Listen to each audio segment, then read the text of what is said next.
మీ business ఏదైనా మీ ఊర్లో promotion చేయాలంటే అది సుమన్ టీవీతోనే సాధ్యం. ఇప్పుడే సంప్రదించండి.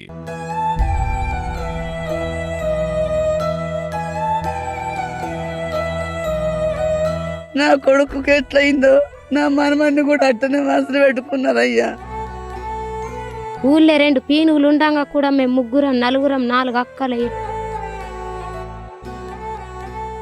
హాయ్ హలో నమస్తే, వెల్కమ్ టు సుమన్ టీవీ. నేను మీ ముద్దం విక్రమ్. ప్రస్తుతం మనం నిర్మల్కు దగ్గరలో ఉన్నటువంటి చిట్యాల గ్రామంలో ఉన్నాము. మొన్న అడ్డిగా శ్రీశాంత్ అనే 14 సంవత్సరాల బాలుని అతి కిరాతకంగా బండరాయితో మోది చంపేయడం అయితే జరిగింది. పోలీసు వారు 24 గంటల్లోనే చంపిన వ్యక్తిని అయితే అరెస్ట్ చేశారు. కాకపోతే ఈ హత్య జరగడం వెనుక ఎన్నో కారణాలైతే మనకు తెలుస్తూ ఉన్నాయి. ప్రస్తుతం మనం అడ్డిగా శ్రీశాంత్ ఇంటి వద్ద అయితే ఉన్నాము.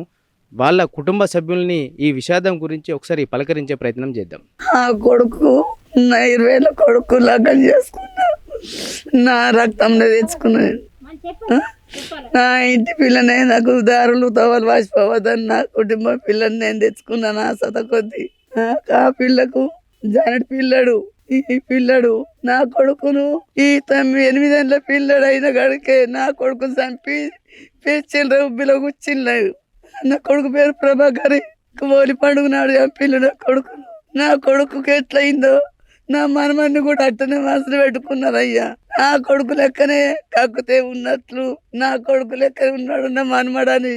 నా మనమని చూసి పొద్దుల తెస్తున్నాయ్యా. నా కాళ్ళు అర్రాక గంజి పోస్తాడు ఉన్నాడు, కొడుకు లేకుండా కొడుకు ఉన్నాడు అని బతుకుతున్నా. ఆ కొమ్మను కూడా చంపేసిండయ్యా. సటి పిల్లని తీసుకుపోయి ఘోరంగా బండలు ఎత్తేసి చంపేసిండు. చెడన దెబ్బ కొట్టుకులేమయ్యా. నా మనమడి గతి వాళ్ళకు చంపిన వాళ్ళకు వాళ్ళకు కూడా అదే గతి అలా తండ్రి. పానకు పానం తీయాల తండ్రి. మాకు మీ దయ భక్తుల న్యాయం చేయాలి తండ్రి. అంతే ఉన్నదమ్మా నా కొడుకు. అమ్మ, గవర్నమెంట్ నుంచి ఏమన్నా సాయం అందిందమ్మా? ఏమన్నా మాకేం అందలేదు అయ్యా. నా కొడుకు చచ్చిపోయినప్పుడు ఏమందలే, ఇప్పుడేమందలే. కుక్కలు వచ్చినాయి అయ్యా. మాకేం అందలేవు, మాకు రూపాయి అందలేవు. మా ఊరోళ్ళే 2 అయ్యలు నిలబడి మంచికై వెళిస్తానే మాకు కథ అయింది. మాకు అనుకున్నామన్నా లేవు, మాకు తిందామన్నారు ఎక్కలు లేవు, నడతామంటే కళ్ళు లేవు.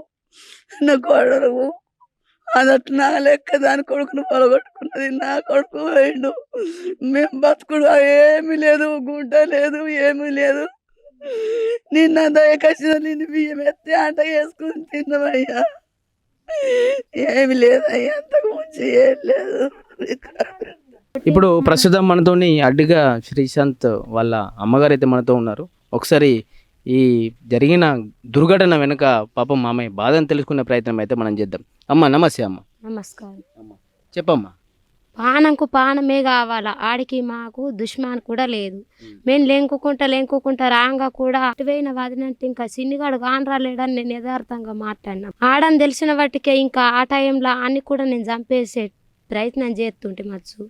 ఊళ్ళో 2 పీనుగులు ఉండంగా కూడా మేము ముగ్గురం నలుగురం 4 అక్కలు ఎటు తిరిగినామో ఎటు వచ్చినామో ఇంకా మేమే రోకులు లేకుంటాయిను.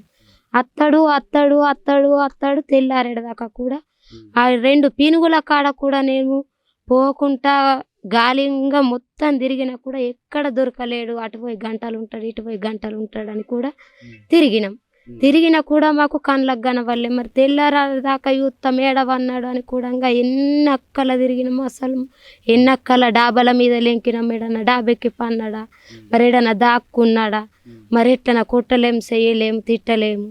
మరి ఎటువా అన్న యథార్థంలోనే లెంకినాం కానీ గిట్లయిందని మాకు అస్సలు తెలియదు సార్. ఇక అంటే ఇప్పుడు చంపిన వ్యక్తి ఎవరైతే ఉన్నారో వీళ్ళు అంటే దగ్గరగా ఉంటున్నారా? కొన్ని అట్లా ఇద్దరి మధ్య స్నేహం ఎప్పటి నుంచి ఉన్నది? అట్లా సేమ్ ఉన్నదని తెలియదు కూడా సారు. ఏదో పిల్లడు బయటకు పోతాడు వస్తాడు. మనం ఏంటికి ఊకే మొగోళ్ళ బయటకు పోతాం వస్తాం ఆడవాళ్ళము.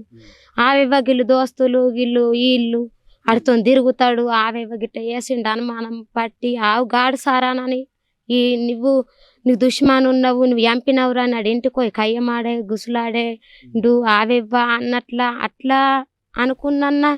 మరి ఆ రోజే రాంగన్నరైన కొడుకు కానత్తరు నీతో ఉంటుండేరా, మరి ఏమైంది ఎటువైందని కూడా అడిగంత శక్తి ఉంటుండే. అడితో నా కొడుకుంటాడన్న మనకు నమ్మకమే లేదు. అన్ని విండి ఎట్లా అడగాలని నేను లెంకి వెళ్ళొస్తున్నాం అంతే. ఇక తెల్లారి గిట్లా అని తెలిసింది సార్. ఇక ఏమని చెప్తాము ఆడని తెలిసింది. మీ బాబు ఆ రోజు ఎన్ని గంటలకు ఇంటి నుంచి బయలుదేరండు? 5 గంటలకు వెళ్ళిండు.